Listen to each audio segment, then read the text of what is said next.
الرجيم بسم الله الرحمن الرحيم ومن الناس من يتخذ من دون الله أندادا يحبونهم كحب الله والذين آمنوا أشد حبا لله ولو يرى الذين ظلموا إذ يرون العذاب أن القوة لله جميعا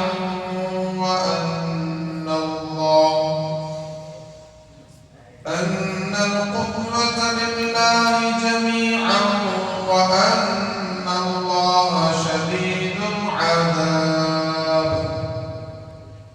إذ تبرأ الذين اتبعوا من الذين اتبعوا ورأوا العذاب وتقطعت بهم الأسباب وقال الذين اتبعوا لو أن لنا كرة فنتبرأ منهم كما تبرأوا منا كذلك يريهم الله أعمالهم حسرات عليهم وما هم بخارجين من النار يا أيها الناس كلوا مما في الأرض حلالا طيبا ولا تتبعوا خطوات الشيطان إنه لكم عدو مبين إنما يأمركم بالسوء والفحشاء وأن تقولوا على الله ما لا تعلمون صدق الله العظيم رب اشرح لي صدري ويسر لي أمري واحلل عقدة من لساني يفقهوا قولي سبحانك لا علم لنا إلا ما علمتنا إنك أنت العليم الحكيم رب زدني علما رب زدني علما محترم بزرگوں دوستوں اور ساتھیوں قرآن کریم کی تفسیر گزشتہ ہفتہ نے جو سماعت فرمایا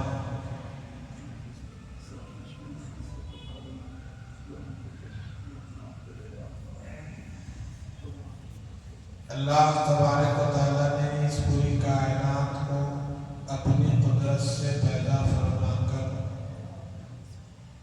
اس کائنات کے نظام کو بدلتا ہوا چلا کر کہ آسمانوں کا نظام الگ ہے زمینوں کا نظام الگ ہے رات اور دن کا نظام الگ ہے رات الگ شے ہے دن الگ شے ہے آسمان الگ شے ہے اور زمین الگ شے ہے اس میں تبدیلیاں پیدا کر کے اللہ تبارک و تعالیٰ ہر انسان کو سمجھا رہے ہیں کہ یہ کائنات جیسے اس کے اندر بہت ساری نشانیاں ہیں اور انسانوں کے لیے ان نشانیوں میں بہت ہی زیادہ غور و فکر کرنے کی چیزیں اللہ نے رکھ دیا ہے کہ ان نشانیوں کو دیکھ کر اپنے پیدا کرنے والے خالق کو پہچانے آسمانوں سے بارش کا نازل ہونا اور مردہ زمینوں کو اللہ تبارک و تعالیٰ زندہ کرنا اس کے مر جانے کے بعد اور اسی زمین سے بہت ساری مخلوق کو اللہ نے پیدا کیا بادلوں کو ہوا لے کر اڑتی ہے اور بادل آسمانوں پر ٹھہرے رہتے ہیں یہ سب عقل مندوں کے لیے اس میں بہت ہی زیادہ عبرت اور علامتیں ہیں کہ اس کو آخر کون اتنے بڑے نظام کو چلا رہا اتنا بڑا یونیورس ہے کائنات زمین پھر زمین سے اوپر کی چیزیں، پھر سورج، پھر چاند، پھر ستارے، سیارے، کتنے گیلیکسی ہیں۔ سورج ایک گیلیکسی ہے، اللہ نے اس کو دنیا کو روشن کرنے کے لیے بنایا، پیدا کیا۔ یہ دنیا سے 13 لاکھ گنا بڑا ہے، اور سورج جب اتنا بڑا ہے تو پھر ستاروں کے بارے میں فرمایا یہ ستارے اور سیارے اللہ نے اس سے ہزاروں لاکھوں گنا بڑے ان کو پیدا کیا۔ یہ سورج ایک چھوٹا گیلیکسی ہے ستاروں کے مقابلے میں، حالانکہ چھوٹا بھی ہے، وہ 13 لاکھ گنا بڑا ہے، اور اس سورج سے ایک ستارہ لاکھوں گنا بڑا ہے۔ آپ اندازہ لگائیں کہ آسمان میں اتنے ستارے ہیں کہ کوئی اندازہ نہیں لگا سکتا، گن نہیں سکتا، شمار نہیں کر سکتا، حساب نہیں لگا سکتا۔ کس نے پیدا کیا؟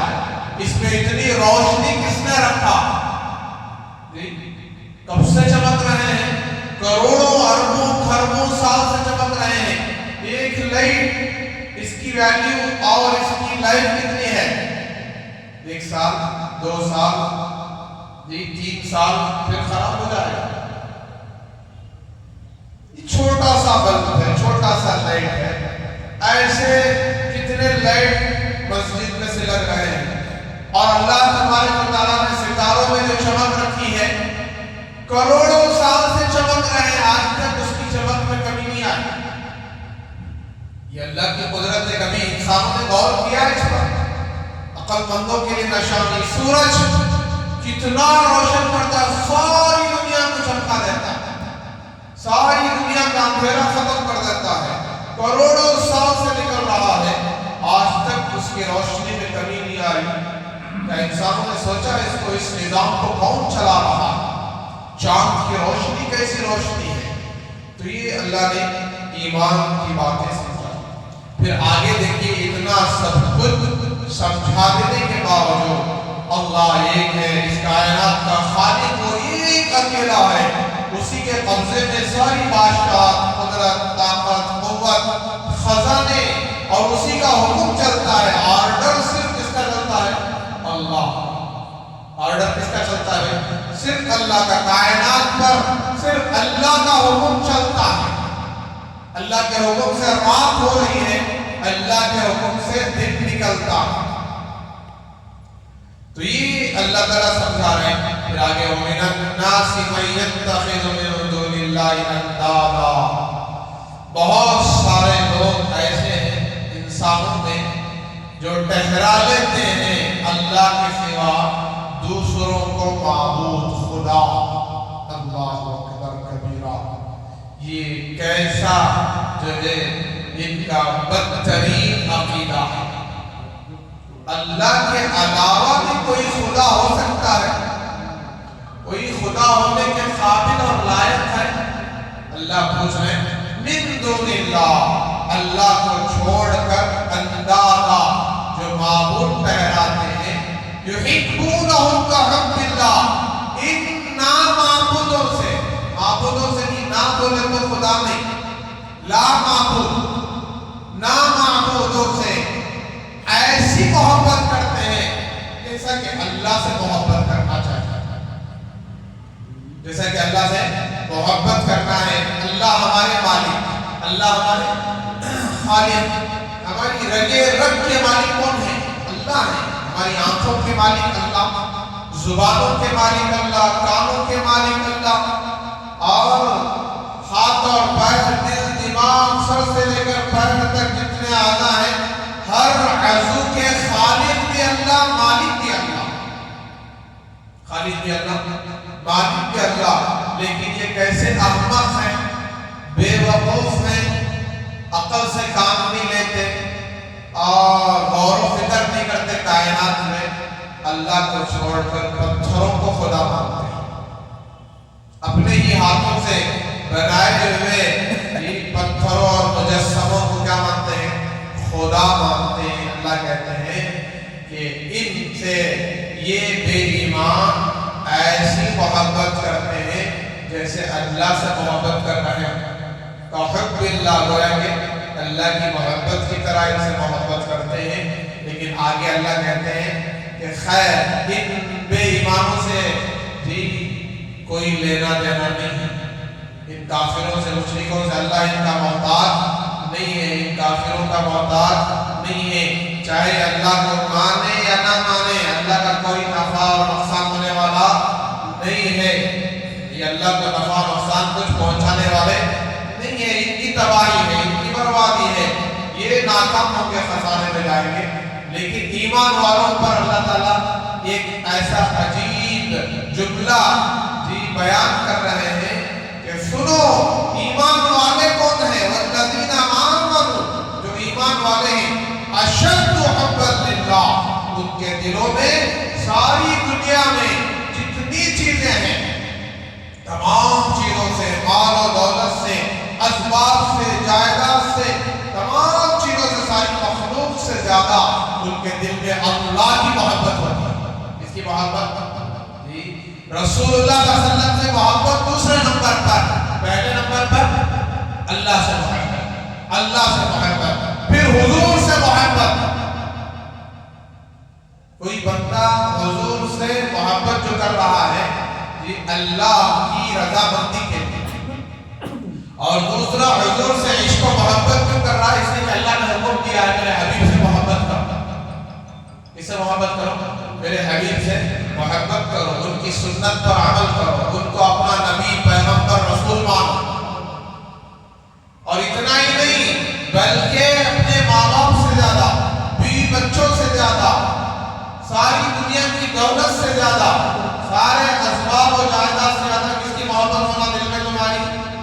اللہ کے نبی علیہ السلام کی. اور اللہ کے نبی سے زیادہ محبت اللہ سے ہونا چاہیے.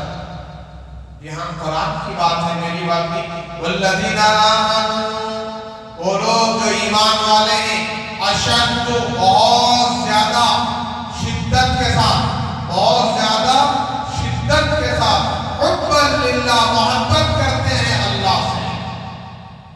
کس سے محبت کرتے ہیں؟ اللہ سے. پھر رسول اللہ سے، پھر کس سے؟ رسول اللہ صلی اللہ علیہ وسلم سے، پھر تمام نبیوں سے، تمام نبیوں سے، پھر صحابہ کرام سے، تابعین سے، تبع تابعین سے، اپنے ماں باپ سے، اپنے ماں باپ سے. سمجھ میں آ رہی بات؟ تو یہ ہوتی ہے ایمان والوں کی شان. آگے کہا وَلَوْ يَرَى الَّذِينَ ظَلَمُوا، کہیں کو محبت کرنا معلوم ہوگا نا؟ معلوم نہیں ہوا ابھی؟ اللہ سے محبت کی کو کرنا. میری ایک لڑکی سے آپ محبت کر رہے ہیں، کیوں محبت کر رہے ہیں؟ شادی ہونے کا مقصد ہوگا، شاید شادی ہونا چاہتے ہیں. ایسے ہی بیکار محبت کرنا جائز نہیں، حرام، ناجائز. اسے دیکھنا بھی حرام، اسے بات کرنا بھی حرام، یہ گناہ ہے. یہ اجنبی عورت ہے جی، اس کے ساتھ بیٹھنا تو بہت دور کی بات، اسے دیکھنا بھی گناہ، بات کرنا بھی گناہ. تو کسی سے آپ محبت کر رہے ہیں، یہ محبت شادی کے بغیر ناجائز ہے، حرام ہے. ایک نظر پڑ گئی، آپ رشتہ بھیج دو، قبول کر لے تو نکاح کر لو، نہیں تو دوسری لڑکی کو دیکھو. نکاح کے ذریعے سے اس رشتے کو اپناؤ. نکاح کے بغیر اس رشتے کو اپنانا حرام، ناجائز ہے، زنا ہے. معراج کے موقع پر آقا نے دیکھا ہے زانیوں کو، بدکاروں کو کیا کیا عذاب دیا جا رہا ہے. میں نے عرض بھی کیا تھا. تو اللہ سے کیوں محبت کرنا؟ اس لیے کہ اللہ ہمارے خالق ہے. کون ہے؟ خالق. ایک ایک چیز جو سر سے لے کر پیر تک وہ سب کس کی ہے؟ اللہ کی. اس کا مالک کون؟ اب محبت کا مطلب کیا؟ بہت محبت کرتا ہوں میں اللہ سے، لیکن میں وہ دیکھتا ہوں جو مجھے پسند آ رہا، میرے دل میں کیا آ رہا وہ دیکھتا ہوں میں، لیکن اللہ کو بہت چاہتا ہوں میں. یہ تو پھر ناٹک ہو گیا. اللہ سے سچی محبت کا علامت کیا؟ یا اللہ آپ نے یہ سارے اعضاء مجھے عطا کیا، آنکھ بھی آپ کی، بہت شکر ہے آپ کا، آپ کا بڑا احسان، بڑا کرم، بڑا شکر. میں قیامت تک اپنا ادا کروں تب بھی آپ کی نعمت کا حق ادا نہیں ہوگا، لہذا میں ان آنکھوں سے وہی دیکھوں گا جو آپ چاہتے ہیں۔ تو یہ ہوئی محبت۔ کیا ہوئی؟ محبت۔ زبان سے میں وہی کہوں گا جو آپ چاہتے ہیں۔ اللہ نے کہا جھوٹ نہیں بولنا، جب تم جھوٹ بول رہے ہو تو میں تمہارے ساتھ ہوں۔ آدمی کسی کو جھوٹ بول دیتا نا، سامنے والے کو معلوم نہیں ہوتا کہ میں جھوٹ بول رہا ہوں، لیکن اس وقت خیال کرنا چاہیے اس وقت جو میں جھوٹ بول رہا ہوں میرے ساتھ اللہ ہے، میرے اس جھوٹ کو دیکھ رہا ہے، اللہ سن رہا ہے، جان رہا ہے، معلوم ہے اس کو، میں اس کے پکڑ سے نہیں بچ سکتا اور اس سے بچ کر میں جھوٹ نہیں بول سکتا۔ تو ایمان والوں کی علامت اللہ سے سچی محبت کرتے ہیں۔ تو صحابہ نے وہ علامت اور پروف پیش کر دیا۔ دیکھو کتنے صحابہ اللہ کے نام پر گردن کٹا دی، بدر میں، احد میں، خندق میں، خیبر میں، حنین میں، مکے میں، مدینے میں، اسلام کے خاطر، دین کے خاطر شہید ہو گئے، گردن کٹا دیے۔ یہ ان کے دل میں اللہ کی اور اس کے رسول کی محبت تھی۔ میں نے جمعہ کے بیان میں ایک قصہ سنایا تھا، حضرت زید رضی اللہ تعالیٰ، حضرت زید رضی اللہ تعالیٰ صحابی، کالے کلوٹے، کالے کلوٹے، نوجوان بھی ہیں، کالے بھی ہیں، کلوٹے بھی ہیں، غریب بھی ہیں، کوئی ان کی معاشرے میں ویسی عزت نہیں ہے جیسے دوسرے لوگوں کی عزت ہوتی ہے۔ اب اللہ کے نبی کی خدمت میں آ کر پوچھ رہے ہیں یا رسول اللہ کیا یہ میرا کالا رنگ مجھے جنت میں لے جائے گا؟ لے جائے گا؟ تو اللہ کے نبی نے فرمایا اگر تم ایمان والے ہو تو جنت میں جانے سے تمہارا کالا رنگ روک نہیں سکتا۔ پھر کہا یا رسول اللہ میں جواب فلاں ہوں، میری شادی نہیں ہوئی، مجھے کون لڑکی دے گا؟ حضور نے ایک صحابی کو طلب فرمایا، وہ مجمع میں نہیں تھے، ان کے گھر روانہ فرمایا جاؤ، جا کر کہو کہ میں نے حکم دیا ہے کہ تمہارا نکاح اپنی بیٹی سے کراؤ۔ تو ان کے گھر گئے، جا کر اللہ کے نبی کا پیغام سنایا تو انہوں نے نہیں مانا، اور وہ مدینہ منورہ کے بڑے مالدار تھے اور ان کی بیٹی مدینہ منورہ میں سب سے خوبصورت لڑکی تھی، سب سے خوبصورت، حسین اور ایک کالے۔ اللہ کے نبی کا فیصلہ ہو گیا ان کے حق میں، ان سے ان کا نکاح کروا دو۔ انہوں نے نہیں مانا، یوں سمجھا کہ یہ حضور کی بات نہیں کہ اپنی طرف سے کوئی حضور کا واسطہ دے کر کہہ رہے ہیں۔ تو پھر کیا ہوا؟ واپس کیا کہنے لگے؟ ارے بھائی جاؤ، جا کر اپنا راستہ دیکھو، کہاں کی بات لگائے ہو؟ نکاح تمہاری حیثیت کیا ہے، ہماری حیثیت کیا ہے؟ اس طریقے سے کوئی جملہ انہوں نے کہا تو آ گئے۔ غریب تھے، حالات کے بارے میں اللہ کے نبی سے کہا تو حضور ناراض ہو گئے، حضور ناراض ہو گئے۔ پھر اندر سے جواب آیا، بیٹی نے کہا ابا جان اپنے صرف بھیجنے جس نے آج جو آیا ہے اور جو آدمی آپ کے سامنے کھڑا تھا اس کو دیکھ کر انکار کر دیا، ذرا غور تو کرو، بھیجنے والے کون ہیں؟ بھیجنے والے کون ہیں؟ امام الانبیاء نے بھیجا ہے، ان کی نافرمانی کرو گے تو ہلاک ہو جاؤ گے، ناکام ہو جاؤ گے، جنت سے دور ہو جاؤ گے۔ چنانچہ باپ سمجھ گئے، احساس ہو گیا، صحابہ کے اندر ٹال مٹول اور جو ہے ان کے پاس اصل باتیں بنانا نہیں آتا تھا، فوراً دوڑ کر اللہ کے نبی کی خدمت میں معافی چاہی اور کہا یا رسول اللہ میں اپنی بیٹی کو آپ کے صحابی کے نکاح میں دینے کے لیے تیار ہوں۔ چنانچہ نکاح رشتہ طے ہو گیا، اللہ کے نبی نے نکاح پڑھا دیا، نکاح ہو گیا، مہر ادا کرنے کا حکم دیا، 3 صحابہ کے پاس بھیجا، حضرت عثمان، حضرت عبدالرحمن، حضرت علی، انہوں نے مہر ادا کرنے کے لیے پیسے دیے، وہ اس کے مالک بنے۔ پھر اللہ کے نبی نے کہا ان پیسوں سے اپنی بیوی کا مہر بھی ادا کرو اور کچھ نکاح کا سامان بھی خریدو، گھر کے کچھ ضروریات کا سامان بھی خریدو، اپنا ایک جوڑا بھی خریدو۔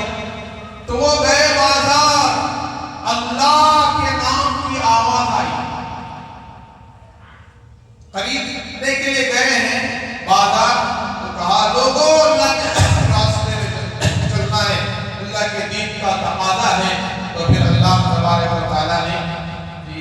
اس صحابی کو مقبولیت عطا فرمائی اللہ اکبر کبیرہ کہ وہ جنگ میں گئے، لڑتے رہے یہاں تک کہ اپنے چہرے پر پٹی باندھی ہوئی تھی، کپڑا باندھا ہوا تھا، رسول اللہ صلی اللہ علیہ وسلم نہ دیکھ لیں، اللہ کے نبی نے ان کو پہچان لیا، ان کے ہاتھوں کے رنگ کو دیکھ کر کیا تم زید معلوم ہوتے ہو؟ کہا کہ ہاں یا رسول اللہ۔ تو پھر گئے، لڑتے رہے، اللہ اس کے رسول تم سے راضی ہیں، جاؤ لڑو۔ بالآخر وہ شہید ہو گئے۔ کیا ہو گئے؟ شہید ہو گئے۔ ہوتی ہے اللہ کی محبت۔ چاہتے ہو یہاں رک کر ایک بات سمجھنا ہے،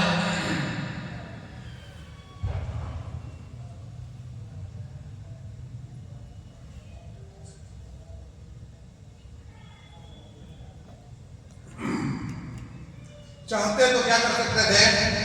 تعویل کر سکتے تھے، حضور نکاح پڑھیں گے، کون پڑھیں گے؟ کائنات کے امام نکاح پڑھیں گے۔ اب انہیں میری بیوی، مدینے کی سب سے خوبصورت لڑکی کس کی بیوی؟ میری بیوی ہے۔ اب جائیں گے، بیٹھیں گے، بات کریں گے، پھر رات گزاریں گے۔ چاہتے تو کر سکتے تھے، نہیں کر سکتے تھے؟ ارے بھائی سمجھ میں آ رہا نہیں آ رہا؟ حلال کی چیز نا، حضور نکاح پڑھانے کے بعد نکاح ہوا نہیں ہوا؟ ہو گیا نہیں؟ کیا کریں؟ جنگ میں گئے، اپنی جان دے دیے، چاہتے تو جاتے، بیوی سے ملتے، رات گزارتے، چند دن رہتے، 1 سال 6 مہینے 2 مہینے رہ کر بیوی سے اپنا رشتہ قائم رکھتے، اس کے بعد کبھی موقع آتا جنگ میں جا کر شہید ہو جاتے۔ یہ بھی کر سکتے تھے، لیکن ذرا برابر تاخیر نہیں کی۔ یہ ہے اللہ کی محبت۔ اب سمجھ میں آیا؟ انہوں گردن کٹا ڈلے، ہم نہ فجر کو اٹھنے نہیں ہو رہا۔ شرم کی بات ہے نا، کتنی شرم کی بات ہے۔ انہوں جا کر گردن کٹا دی، خوبصورت بیوی کو چھوڑ دیے، سب کچھ قربان کرتا رہے۔ ہم نہ خالی فجر میں اٹھ کر 2 رکعت نماز پڑھنے نہیں ہو رہا، ہمیں بھی ایمان والے سے، ہمیں بھی مسلمان کیا بھائی، کتنے کمزور ایمان والے ہیں۔ یہ منہ لے کو جاتی ہے جنت میں؟ نہیں جا سکتے، لکھ کر رکھ لیجیے بات کو، نہیں جا سکتے۔ اللہ کا حکم اگر بھاری ہے تو جنت میں جانا بھی بھاری۔ اللہ کا حکم پورا کرنا اگر مشکل ہے تو جنت میں جانا بھی مشکل۔ اللہ کا حکم وہی پورا کرتا ہے جس کے دل میں اللہ کی محبت ہوتی ہے، جو ایمان والا ہوتا ہے، پکا مسلمان ہوتا ہے۔ اللہ حفاظت کرے، تو اسی کو اللہ کہتے ہیں کہ ایمان والوں کے دل میں اللہ کی محبت سب سے زیادہ ہوتی ہے۔ وَلَوْ يَرَى الَّذِينَ ظَلَمُوا إِذْ يَرَوْنَ الْعَذَابَ أَنَّ الْقُوَّةَ لِلَّهِ جَمِيعًا وَأَنَّ اللَّهَ شَدِيدُ الْعَذَابِ۔ اگر یہ بے ایمان، یہ ظالم دیکھ لیتے جو ظلم کر رہے ہیں کہ ان کے ظلم کا کیا عذاب تیار ہو رہا ہے، ظالموں کے لیے، اسرائیل کے لیے کیا عذاب تیار ہو رہا ہے، یہودی اگر اپنے آنکھوں سے دیکھ لیتے تو پھر یہ ظلم و ستم نہ کرتے جی۔ حالانکہ قرآن حدیث کا علم ان کو بھی ہے، ہم سے زیادہ یہودیوں کے پاس علم ہے قرآن کا، لیکن ایمان نہیں۔ اگر دیکھ لیتے ان القوت للہ جميعا، ساری قوت، قدرت، طاقت کس کے قبضے میں ہے؟ اللہ کے قبضے میں۔ اللہ کی ذات ہر طاقت کی مالک ہے، اللہ کے علاوہ کوئی ایک مچھر نہیں مار سکتا۔ اگر کسی کو مچھر مارنے کا اختیار دیا گیا ہے تو اللہ نے دیا، اگر ان کو قتل کر رہے ہیں تو اختیار کس نے دیا؟ اللہ نے۔ ان کی جنت بن رہی ہے، ان کی دوزخ بن رہی ہے۔ یہ یہودی ان کو مار کر کہاں جا رہے ہیں؟ جہنم میں، اور وہ مر کر شہید ہو کر کہاں جا رہے ہیں؟ جنت میں۔ تو میرے بزرگوں، ایمان والے کی زندگی جیے تو غازی، مرے تو شہید، جیے تو غازی، مرے تو شہید، جیے تو بھی کامیابی، مرے تو بھی کامیابی۔ مر گئے تو شہید، اور مردہ نہیں بولنا، وہ زندہ ہیں۔ اللہ ان کو خاص قسم کی روزی دے رہے ہیں اور ان کا نام بلند مقام پر پہنچا رہے ہیں، اور اللہ ان کو جنت میں اعلیٰ درجے دے دیں۔ لیکن جینا جینا کس کے لیے؟ اللہ کے لیے۔ جتنی بڑی قربانیاں ہمارے سامنے ایک فلم کی طرح پیش کر کے چلے، دیکھو اپنی آنکھوں سے یہ صحابہ گردن کٹے ہیں، جس میں چھلنی ہو گئے، چورا چور ہو گئے، ان کے جسم کے ٹکڑے ہو گئے، ایمان نہیں چھوڑا۔ آج تم 5 نمازیں چھوڑ دے رہے ہو، دکان کے بہانے سے، بکری کے بہانے سے، ٹھکری کے بہانے سے، چند کوڑیوں کے لیے آج 5 نمازیں چھوڑ رہے ہو۔ صرف 5 ہی نماز، کتنے؟ صرف 5 منٹ، 7-8 منٹ کی ایک نماز، 5 منٹ تم ضائع کر رہے ہو۔ بتاؤ ان کے سامنے کیا چہرہ دکھاؤ گے قیامت کے دن؟ صحابہ کے سامنے، وہ بھی حضور کی امت میں ہی ہیں، انہوں نے بھی یہی کلمہ پڑھا تھا، لا الہ الا اللہ محمد رسول اللہ۔ اسی کو کہہ رہے وَأَنَّ اللَّهَ شَدِيدُ الْعَذَابِ، ظالم یہ نہ سمجھے ان کو کوئی نہیں پکڑے گا، وہ جو چاہے کرے، لیکن جب اللہ پکڑ کرنے پر آئے، اب تک آگ نہیں بجھی ہو۔ لاس اینجلس کی آگ بجھی کیا؟ اب تک نہیں بجھی، جلتی ہوئی جا رہی ہے، 12,000 سے زیادہ مکانات جل گئے، اور یہ نہ سمجھے یہ اللہ کا عذاب ہے، ایک ہلکا سا جو ہے اللہ دکھا رہا ہے۔ عذاب تو بہت بڑی چیز ہے، یہ تو ہلکا سا دکھا رہے ہیں۔ اللہ چاہے تو تمہاری ساری ٹیکنالوجی بیکار کر دیں گے، تمہاری طاقت کو زیرو کر دیں گے، اور تم آگ بجھانا بھی چاہو ساری ٹیکنالوجی کے باوجود نہیں بجھا سکتے جب تک اللہ کا حکم نہ ہو۔ اس لیے حدیث میں آتا ہے جب آگ لگ جائے تکبیر کہو، کیا کہو؟ اللہ اکبر، اللہ اکبر پڑھو، آگ بجھ جائے گی انشاءاللہ۔